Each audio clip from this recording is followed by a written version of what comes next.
Ben Mathis and Pastor Walker about capital punishment in the state of Tennessee.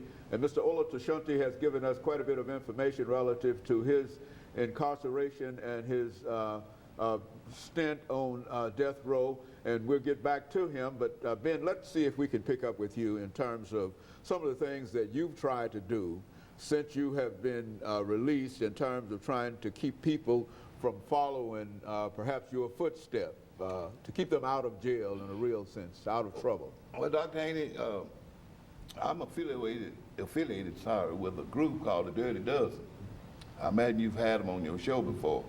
And we go into schools. We even started at an early age. We started with fourth graders, because we got to catch them now at an early age, because when you wait till they get 12 or 13 years old, it's too late. So we go in these different schools and churches and stuff and talk to children and try to instill in them about this system and how bad this system is. And what we do is try to tell them to make good choices, listen to your teachers. That's the main thing I want them to do. Listen to their teachers, because the teachers, like I tell them, the teachers got their education. They trying to help you get yours. Now, how can they help you get yours if you sit in the classroom acting a fool? You know, so these are some of the things that we do. Plus, we go into high rises and try to do different things for the older people, which I live in a high rise myself. And I like what we did here a month or so ago. We had a fish fry for the people, you know, just give it to them. No charge, no nothing. It was got a little group called A Few Good Men. I'm a part of that. Well, matter of fact, I created that, The Few Good Men. And that's what we like to do. We try to do things, try to give back to the community, to show the people that because we made a mistake, that we're not bad people. You know, we're not bad people at all. We just made one bad choice. Like me, I made one bad choice. I never had a criminal record or nothing in my life until this. And at the time, I was 43 years old. It ain't like, you know, because the man, like when I went up for parole, the man told me, he said, Mr. Mathis, said, you was an outstanding fella in the community. I said, well, I try to do my best. You know, you don't have nothing but this one charge. And I said, yeah, that's it. But, you know, but what we try to do, we still want to reach out to these kids, because they are our future. And I was so proud the other day of some children. One kid, he graduated from Belmont University. I didn't know the guy, I didn't even know him. But Dr. Haney, he made me so proud, tears rolled down my eyes. I walked up to him and I hugged him. And son, I love you. I said, I don't know you, but I love you. And another little girl, she graduated and she got a full scholarship to UT. See, these are things that make us proud. Us fellas that's been incarcerated and the ones that's getting out here and reaching out for these children. This is what makes us proud, when we see our children doing good and staying out of trouble and not walking around here with their pants hanging off of them. We did a thing back in October last year called Pull Your Pants Up Day. You know, so we do all these kind of things to try to reach out to our children. That's all we can do, is reach out and tell them. And from there on, we hope they make the choices. And I think we reached quite a few of them. Very good. Mr. Ola Tashunti, let's look at your experiences. And the reason I've raised this is because we rarely have an opportunity to talk to somebody who's been there, and you sat on death row for all of these years and then wonder, what was your mental state? I mean, how did you cope day in, day out? What would be a routine in terms of sitting on death row? Right. I wouldn't necessarily say that.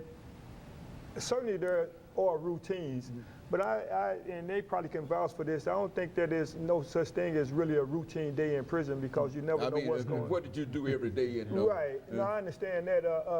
I think that for me, I did a lot of reading. Like the first 10 years that I was actually locked up, I chose not to have a TV in my cell, because I knew it would just be nothing but a distraction. And during that time, I became a prolific reader. I taught myself out of pain. I did a lot of writing. I did a lot of things that, you know, just to try to break up the time and space, because for the first few years that I was on death row, that I was actually in my cell for 23 hours of the day. So, and the only time you ever come out of your cell is you changed up and shackled like some imaginary monster. And when you come out of your cell, you got 2 officers escorting you everywhere you go, and you can't walk 50 feet without turning a circle, because the death row unit out at River Bend Prison is Unit 2 actually.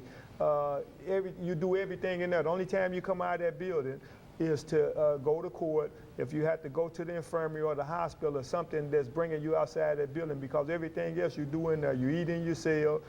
Some cells even have showers in it, and they put them in there because they want certain people to not be out of their cell for no more time than necessary. So the little time that it would actually take a person to come out of their cell to be showered, they cut that time down by saying that they put a shower in the cell. So, and certainly for me, you know, even though I sit here, hopefully a whole person, I certainly didn't start out like this here. The first couple of years or so that I was in prison, I was pretty angry. And I don't think I ever lost my anger. I think that what happened for me was that a couple of years into my imprisonment, my mother was actually killed in a car accident.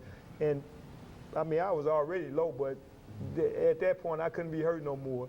I was flat on the ground, so it was at that point that I couldn't do nothing but get up, because I mean, the reality is that, and this is certainly a process that took some process for me in terms of being able to get through this fire, was that, you know, realizing and understanding that life gonna knock us down.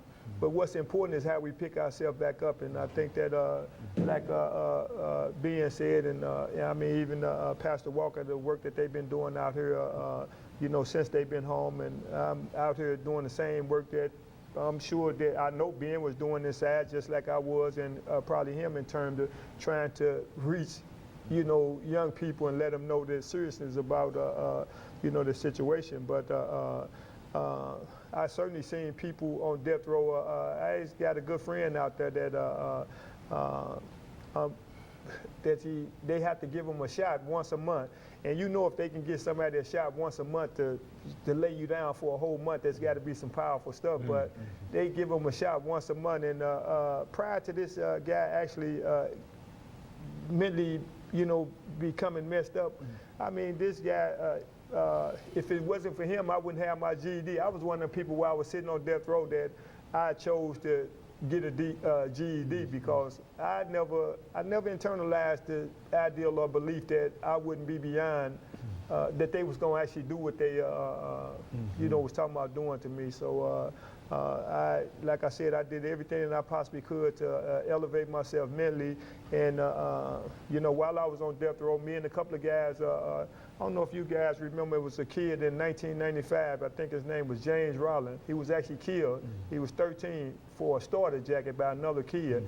And it was at that time, me and a couple of other guys on death row, we actually started this organization called Brothers United and Proud.